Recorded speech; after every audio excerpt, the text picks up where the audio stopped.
तीन बहनों की लालची भाभी। करिश्मा, रेशमा और मनीषा तीन बहनें हैं। उनका एक भाई भी है, मयंक। मयंक अपनी बहनों को बहुत प्यार करता है, लेकिन मयंक की पत्नी सविता इस मामले में मयंक से बिल्कुल ही अलग है। वो अपनी ननदों का जितना बुरा कर सकती है उतना बुरा करती ही रहती है और अपनी ननदों पर हुक्म भी चलाती है। करिश्मा, करिश्मा, तुमने अभी तक नाश्ता नहीं बनाया? तुम्हारे भैया को ऑफिस जाने में देर हो रही है। हाँ भाभी, बस अभी बनाती हूँ। करिश्मा, तुम ये ढीलापन छोड़ दो। कल को पराए घर जाना है। वहाँ अगर तुम इस तरह से काम करोगी तो लोग क्या कहेंगे कि माँ ने और भाभी ने कुछ सिखाया नहीं। और तुम्हारी दोनों बहनें कहाँ हैं? अब रेशमा मार्केट गई है और मनीषा सो रही है। क्या? सुबह के 8 बज रहे हैं और ये महारानी अभी भी सो रही है? ये कहते हुए सविता अपनी सास दुर्गा देवी के पास जाती है। माँ जी, देख रही हो अपनी बेटियों के तौर तरीके? क्या हुआ बहू, सुबह सुबह क्या कर दिया मेरी बेटियों ने? अरे एक तो अभी अभी उठकर किचन में गई है, दूसरी सुबह सुबह बाहर चली गई और तीसरी अभी तक सो रही है। क्या करूं मैं इन तीनों का? मैं तो परेशान हो गई हूँ। जा जाकर उठा उसे और रेशमा से मैं बात करती हूँ। सविता सीधा मनीषा के कमरे में जाती है और उसे कहती है, महारानी जल्दी उठो, सूरज सर पर आ गया है। भाभी थोड़ी देर और सोने दो ना, मैं रात को लेट सोई थी। वो क्या है ना, यूनिट टेस्ट चल रहे हैं। शराफत से उठती है या नहीं, या फिर पानी की भरी बाल्टी डालूं तेरे ऊपर? नहीं भाभी, मुझे बिस्तर में नहीं नहाना, उठती हूँ मैं। मनीषा जल्दी से उठकर बाथरूम में चली जाती है। सभी आराम से बैठकर नाश्ता कर रहे होते कि तभी रेशमा बाजार से हाथ में सामान लिए आ जाती है। रेशमा को देखते ही सविता उस पर बरस पड़ती है। लो, आ गई महारानी। ऐसा भी क्या सामान लाना था जो सुबह आंख मलते ही बाजार की तरफ रवाना हो गई? भाभी, कल आप ही तो चीख रही थी कि घर का सारा सामान मुझे ही लाना पड़ता है, घर में किसी को भी किसी काम से कोई लेना देना नहीं है। अब मैं बाजार जाकर सामान ले आई तो आपको इस बात से भी तकलीफ हो रही है? देख रही हो माँ जी, अपनी बेटी की जुबान कैंची से भी तेज चलती है। और मयंक, आप तो कुछ कहेंगे नहीं अपनी लाडली बहन को। रेशमा, अपनी भाभी से ऐसे बात नहीं करते। चलो माफी मांगो। भैया, मैं क्यों माफी मांगू? आप भाभी से बोलिए ना कि हम पर कम हुक्म चलाया करे। हम इस घर की बेटियां हैं और आपकी पत्नी की ननद है, नौकरानी नहीं। लो कर लो बात। इनकी भलाई के लिए कुछ भी बोलो तो इन्हें बुरा लग जाता है। इस घर में यही इज्जत है मेरी। देख लो माँ जी, आपकी बेटी किस लहजे में मुझसे बात कर रही है। सविता वहाँ से चली जाती है। मयंक को बहुत गुस्सा आता है, वो भी वहाँ से चला जाता है। फिर करिश्मा रेशमा को समझाती है, रेशमा, तुम्हें भाभी से माफी मांग लेनी चाहिए थी ना। लेकिन दीदी, मैंने कुछ किया ही नहीं, तो मैं माफी क्यों मांगू? हाँ करिश्मा दीदी, रेशमा दीदी जैसे ही घर में आई भाभी ही उन पर चिल्ला रही थी। हाँ, मैं मानती हूँ कि गलती भाभी की थी। मैं तो इसलिए बोल रही हूँ कि भाभी ने माँ को तो पूरी तरह अपने वश में कर लिया है। वो हमारी बात सुनती ही नहीं। मयंक भैया हमारे लिए हमेशा खड़े रहते हैं, इसलिए उनकी बात का मान तो तुम्हें रखना चाहिए था ना। कोई फायदा नहीं दीदी, कुछ दिनों की बात और है, भाभी उन्हें भी हमारे खिलाफ भड़का देंगी।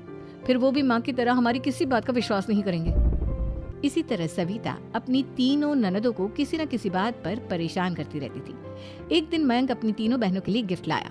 करिश्मा, ये तुम्हारे लिए हार का सेट। रेशमा, तुम्हारे लिए सुंदर सी ड्रेस। और मनीषा, तुम्हें किताबें पसंद है ना, तुम्हारे लिए किताबें लाया हूँ। थैंक यू भैया। थैंक यू भैया। थैंक यू भैया। करिश्मा, तुम्हारा नेकलेस कितना सुंदर है। ये भैया कहाँ से ले आए होंगे? मैंने भैया को 3 दिन पहले फोन पर ये डिजाइन दिखाया था और आज भैया ये ले आए। सविता तो अपनी ननदों के गिफ्ट्स देखकर जल गई और करिश्मा का नेकलेस तो उसे भी बहुत पसंद आया था। अपनी बहनों के लिए कितना अच्छा नेकलेस लेकर आए हैं, मुझे कभी कोई गिफ्ट नहीं दिया।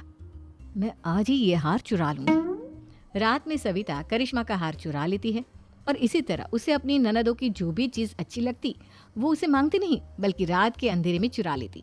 इसी तरह दिन बीतते गए और सविता ने मयंक के दिल में भी उसकी बहनों के लिए नफरत पैदा कर दी। एक दिन मयंक ने करिश्मा और रेशमा के लिए रिश्ता देखा और ये बात उसने घर में सबको बताई। माँ, करिश्मा और रेशमा के लिए बहुत अच्छा रिश्ता आया है। वो लोग कल इन्हें देखने आ रहे हैं। आप और सविता मिलकर सारी तैयारी कर लेना। ये सुनकर करिश्मा और रेशमा खुश हो जाती हैं, लेकिन सविता सोचती है, अगर इन दोनों बहनों की शादी हो गई तो घर और बाहर का काम कौन करेगा?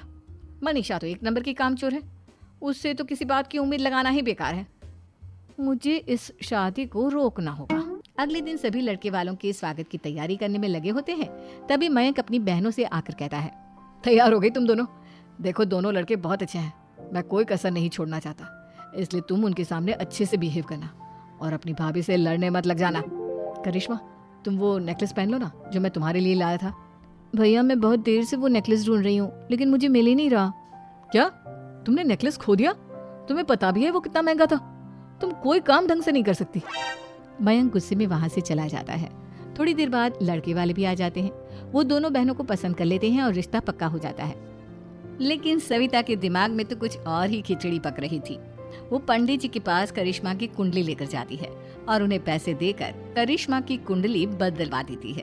जब लड़के वालों के पास करिश्मा की कुंडली जाती है तो वो दुर्गा को फोन करते हैं। बहन जी, हमने करिश्मा की कुंडली अपने पंडित जी को दिखाई थी।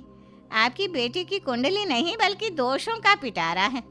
देखिए, मैं और मेरे पति इन सब बातों में बहुत विश्वास करते हैं, इसलिए हम आपकी बेटी से अपने बेटे की शादी नहीं करा सकते। इस तरह करिश्मा का रिश्ता टूट जाता है और सभी घर वालों को बहुत दुख होता है। अब कविता सोचती है, चलो करिश्मा का तो रिश्ता टूट गया, अब रेशमा का भी रिश्ता तोड़ना है। क्या करूं? अब सविता आवाज बदलकर किसी अननोन नंबर से रेशमा के होने वाले ससुराल में फोन करती है। हेलो, मैं कौन हूँ कौन नहीं ये आपके लिए जानना जरूरी नहीं।